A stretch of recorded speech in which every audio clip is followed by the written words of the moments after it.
ਸੁਣਿਆ ਵੇਲਾ ਸ਼ੇਰ ਉੱਤੇ ਮੋਰਾ, ਆ ਸੁਣਿਆ ਵੇਲਾ ਸ਼ੇਰ ਉੱਤੇ ਮੋਰਾ।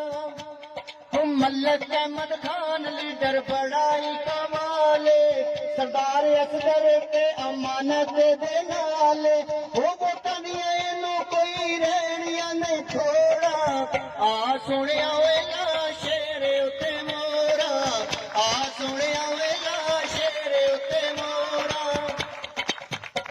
ਉਹ ਸਾਰੇ ਬੱਗਿਆਣੇ ਨੇ ਉਹ ਇਹੋ ਗੱਲ ਆਖੀਏ, ਕਾਸਮ ਪੱਟੀ ਦੇ ਯਾਇਆ ਡੋਗਰ ਅਹਿਮਦ ਖਾਨ ਦੇ ਸਾਥੀ ਓਏ।